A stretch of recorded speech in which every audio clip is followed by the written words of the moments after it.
Still on measures of central tendency. This time around, we are going to talk about mode.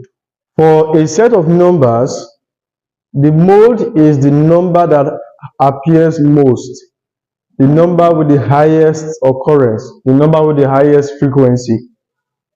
I want to start with this.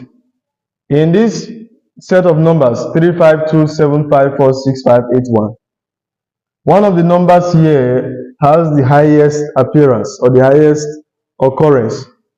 3 appears once, 5 appears 3 times, 2 appears once, 7 once, 4 once, 6 once, 8 and 1 once. The mode is simply 5. Look at it, number 1. In this distribution of numbers, some numbers appear more than once. Okay, 4 appears 1, 2, 3, 4 times. 7, 1, 2, 3, 4. Just 4 and 7. They have the highest occurrence. So the mode is 4 and 7. A distribution can be bimodal or multimodal. When I say multimodal, it can have more than one mode. This is a unimodal distribution. Here we have a bimodal distribution because we have 2 modes. So in some other cases, it could be 3, 4, and so on. But the point is that mode is the value that has the highest occurrence. If you look at this distribution of scores with their frequency, you can see that the score that has the highest frequency is 12. 12 appears 25 times. All other frequencies are less than 25. It means that the mode is 12 because it has the highest frequency. When we now talk about a data that is grouped, we now devise or we now use a formula to determine the mode. So we are going to make use of the mode interpolation formula now. In this case, okay, let me erase this part of the board. Mode is L1 plus delta 1 all over delta 1 plus delta 2 times W. L1 stands for lower class boundary. Okay, delta 1 is difference between the frequency of the modal class and the class before it. Delta 2, difference between the frequency of the modal class and the class after it. Delta 1 is difference between the frequency of the modal class and the class before it. Delta 2 is now difference between the frequency of the modal class and the class after it. W is class size or class width. Let us determine the mode of the distribution of length of planks that was cut down by a machine in a processing factory.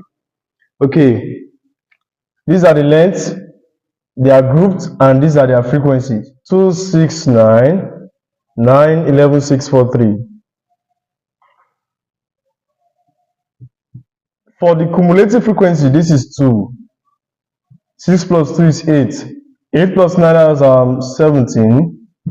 17 plus 9 is 26.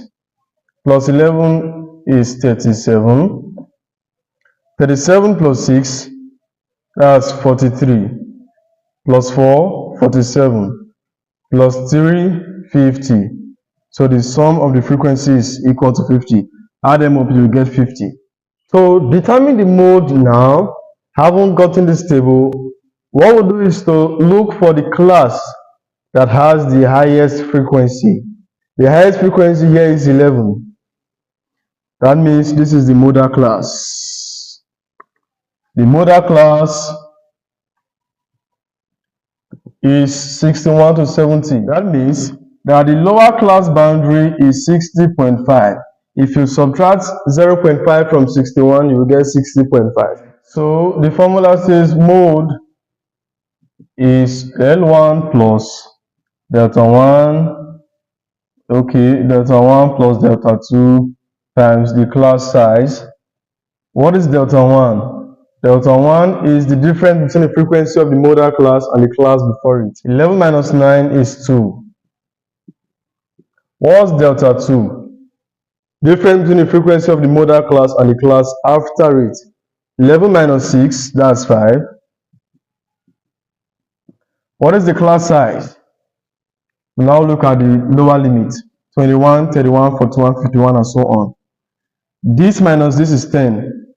41 minus 31 is 10. 51 minus 41 is 10. So they have a common difference of 10. And that's the class size.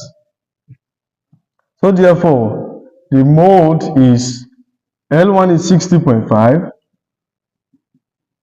What's delta 1? Delta 1 is 2. And delta 2 is 5.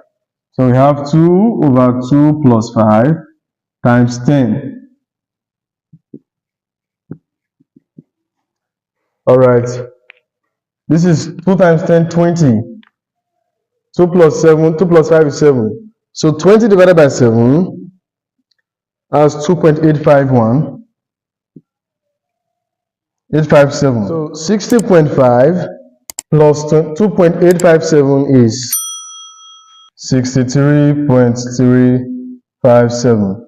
Okay, let's approximate it to 2 decimal places. It will be 63.36. And this is the mode. So this is how to use the mode interpolation formula to determine the mode of a distribution that is grouped. This is it for mode. I hope you enjoyed the video. Keep watching, keep supporting this channel, like the video and share it with your friends and your classmates. I'll see you in the next one.